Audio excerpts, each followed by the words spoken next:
thank you for joining me today. My name is Gregory Scott and this is your astrology and tarot forecast for April 2015. I'm going to have a look at what's going on for you, really, what you can expect, what's coming up, what you'll be working with. And there's quite a significant thing happening this month, which is a lunar eclipse, and I'll get into that in a minute. Okay, so the first thing really this month is on the 1st of April, so starting straight away, your Mars goes into Taurus. Okay, so it moves from the first sign of Aries, which is doing things, which is being really powerful and passionate, and it moves into Taurus, the sign of practicality, the sign of money, and the sign of sensuality, so the body. Okay, Mars is the planet which really has to do with what it is you want. So you're going to really feel driven in April to accumulate things, to make more of your money, to buy different things, to be more constructive, to be productive. So you're really going to put a lot of your energy, and you're also going to have a lot of energy, and you're going to put that energy into making money, into being successful in the 3D physical world. So really expect to be thing-oriented, okay? So if that's something that's completely alien to you, or if you don't like doing that, then just be aware of that tendency, because it will be with you this month, okay? Now, the second thing about April, which is really significant, is on the 4th, there is a total lunar eclipse, and it's on the North Node, and that's in Libra. Basically, what this means is a lunar eclipse is when the moon is kind of covered, and you don't really see what you usually would see, and it's a blackout, okay? So it's kind of a stop and restart, and a lunar eclipse on the North Node is always about expanding and acquiring new things and bringing new energy in, okay? So the moon is blocked out and it's completely black, okay? So you're not going to see very much of this on the 4th, but really what you'll feel is that you're going to bring new energy into improving your relationships with other people, and you're going to feel a kind of renewed sense of focus in terms of making your relationships better. Now, remember, you're trying to accumulate wealth and accumulate money, so there's going to be that element included in it, and you're going to try and improve your relationships, so your network, so that you can benefit from that. So that's, you know, work networking or online or whatever it is to do with the ultimate goal of succeeding. So if you already have a huge business network, draw on that to help you along this month. But on the other hand, if you find it very difficult dealing with people, you will be able to connect with them in a positive, kind of constructive way through your working life. All right.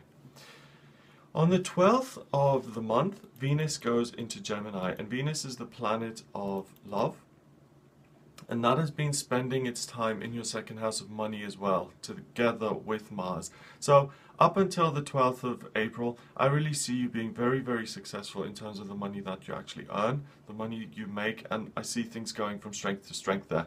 When Venus does go into Gemini, it means you become much more communicative. So the second half of the month, you like to reach out to people, you like to speak, and we're combining things here so far this month. We're combining your ability to make money, and we're also combining your ability to communicate with other people. So if you work in a company where you have to present to people, or where you have to network, or you're a diplomat, or you're someone who has to kind of keep people on board, a manager, then this is going to be a great month for you, because you're going to have that constructive outlook, and you're going to be able to communicate with people really, really well. Now, on the 15th, Mercury joins your Taurus sign in the second house as well. So the communication and the connection with people that you've done so far now becomes the same thing squared. The communication planet enters your money sector, so you really start to exchange contracts, you start to sign checks, things start to flow even more quickly.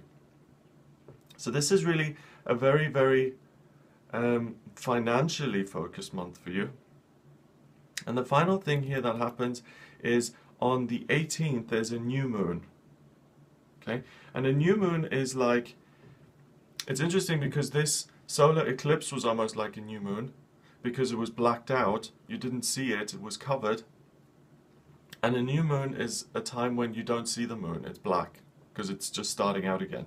So it's almost like you have 2 new moons this month, and it means focus, new beginnings, and fresh starts. Acquiring energy to really launch yourself off.